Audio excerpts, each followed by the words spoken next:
Considerando os nossos alunos aqui na SPM, do Rio, São Paulo, Porto Alegre, quais são os princípios, quais são as regras, qual é o formato ideal da contratação de novos funcionários para seleções?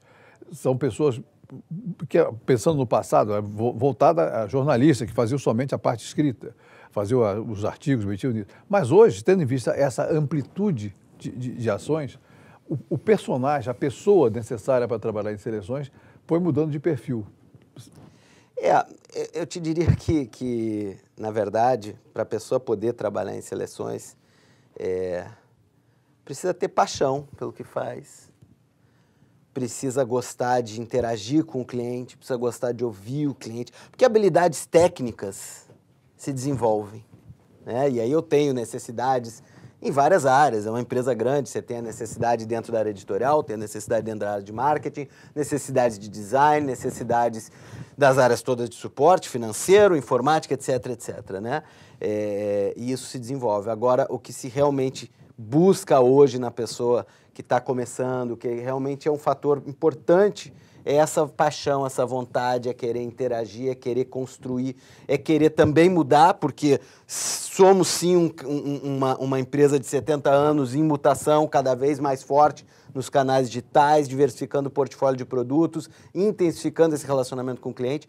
Então, eu não te diria que as habilidades principais hoje em dia, e talvez nem só em seleções no mercado, não são técnicas. As habilidades técnicas, elas são dadas, são necessárias, mas mais importante que a habilidade técnica é a vontade de fazer a diferença.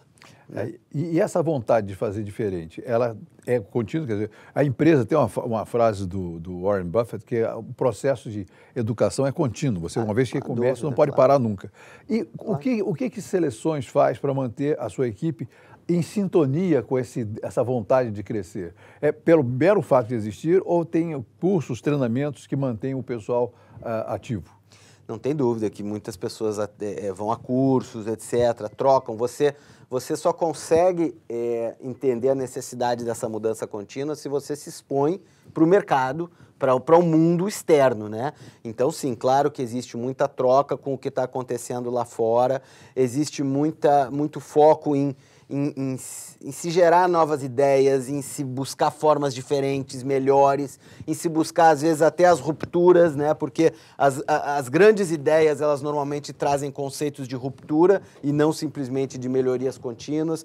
Então, sim, mas, de novo, o que é mais importante é o perfil de quem entra e o ambiente que permite que isso surja, que apoia as pessoas trazerem ideias. E é o que a gente fala, testarem e falharem rápido.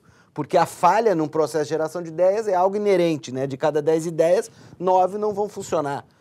Isso é normal. E a 10ª pode ser uma grande ideia que pode mudar a empresa. Então, é claro que você não está sempre querendo mudar completamente a empresa, mas precisa estar sempre pensando no futuro. Então, o mais importante é que você tenha as pessoas com essas habilidades, essa vontade, e o ambiente permita, então, que as pessoas ousem, né? Tentem coisas diferentes. Isso é muito interessante, porque, acompanhando o passado, em algum momento, nunca Seleções foi reconhecido no mercado como uma revista brasileira. As pessoas que trabalhavam em Seleções eram vistas como pessoas que trabalhavam meio fora do Brasil. Era um ambiente meio afastado.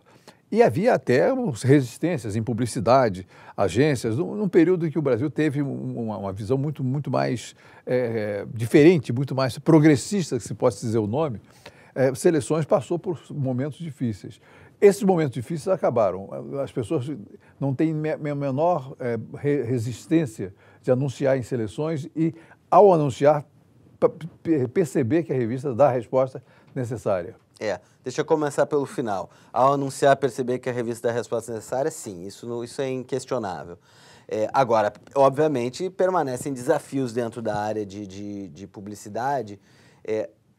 O que acontece? A publicidade, ela evoluiu, e eu acho que corretamente, para buscar targets específicos, né? Alvos específicos. Você vai fazer uma publicidade de fraldas descartáveis, né? Por um exemplo. Então, você quer ver dentro do Marplan, dentro do perfil do leitor, quantas pessoas estão dentro do target do teu produto.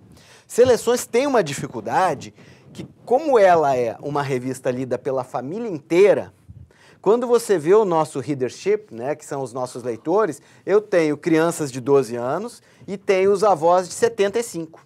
E quando você faz, então, traça um perfil do nosso leitor, ele é muito bem distribuído em termos de idade, né?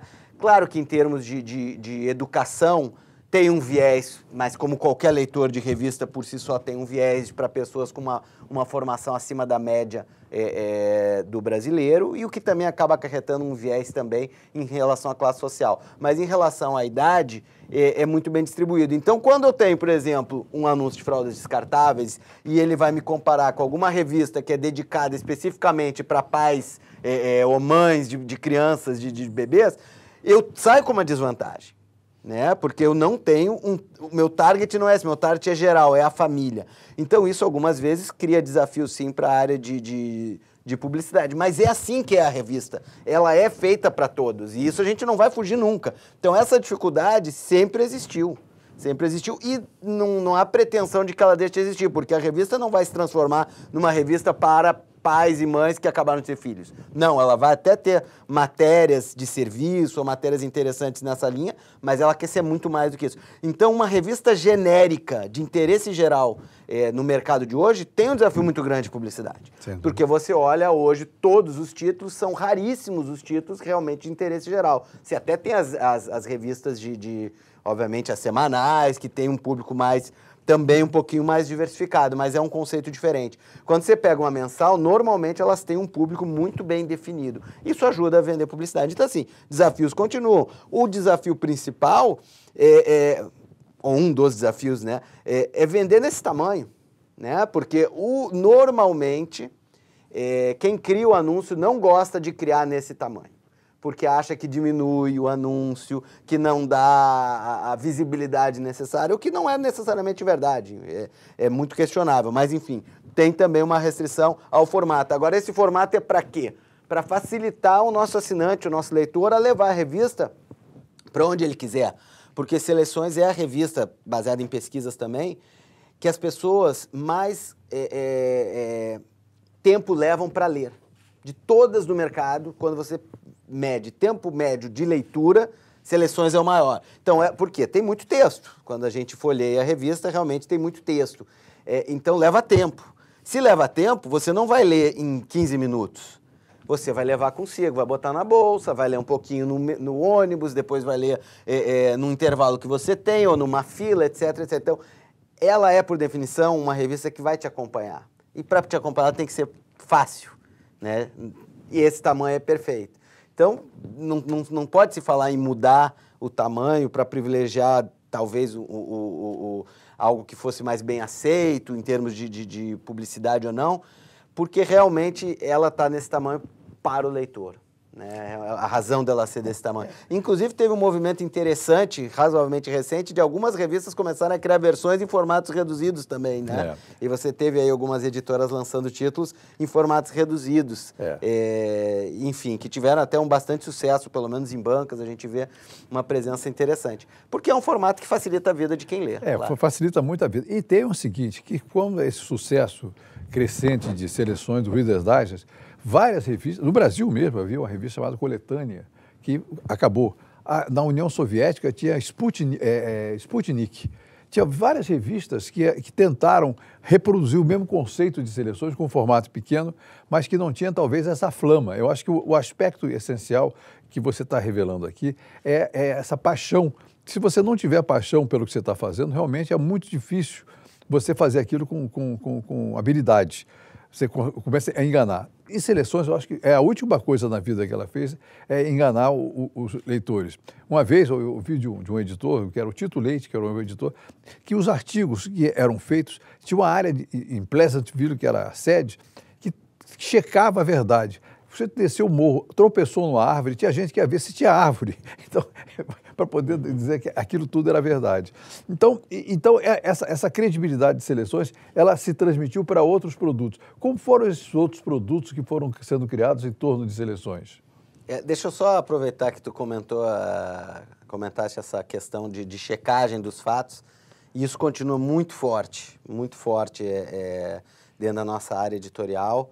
Às vezes até, que me perdoem, às vezes é até chato, mas a necessidade de checar cada detalhe da história que vai ser publicada, ela permanece até hoje, sim. A veracidade de cada detalhe, se for preciso mandar alguém em algum lugar para checar, é feito isso. E isso é um dos princípios editoriais que, ao longo desses anos, ninguém nunca questionou nem abriu mão.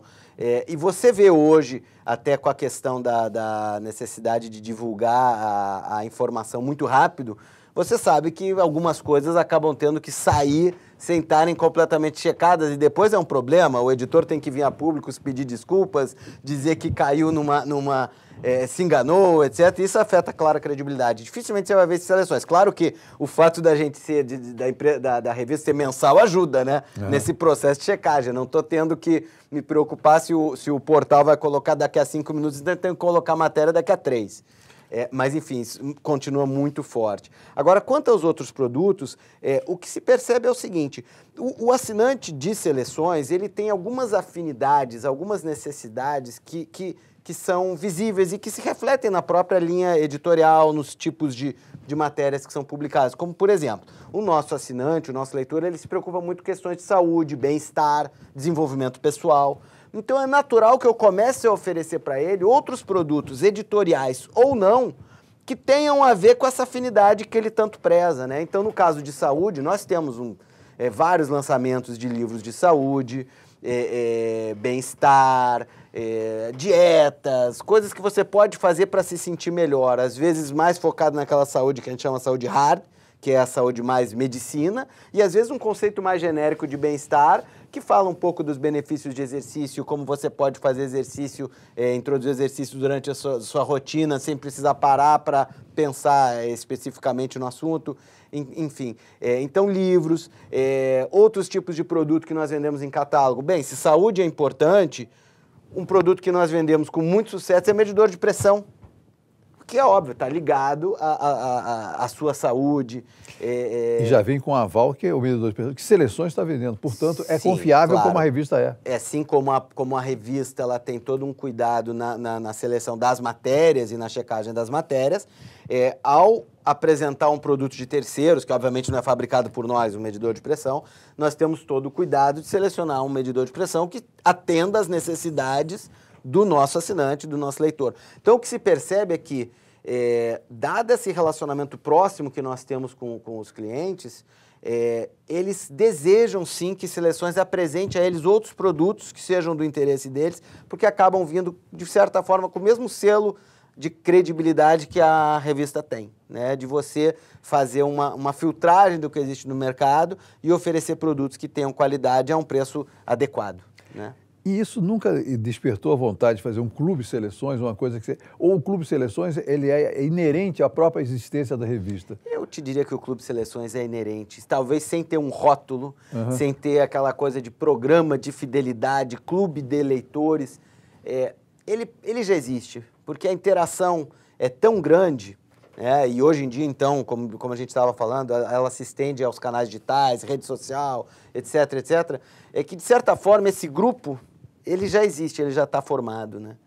Então, assim, não temos oficialmente um clube Seleções, mas não deixa de ser, eu diria.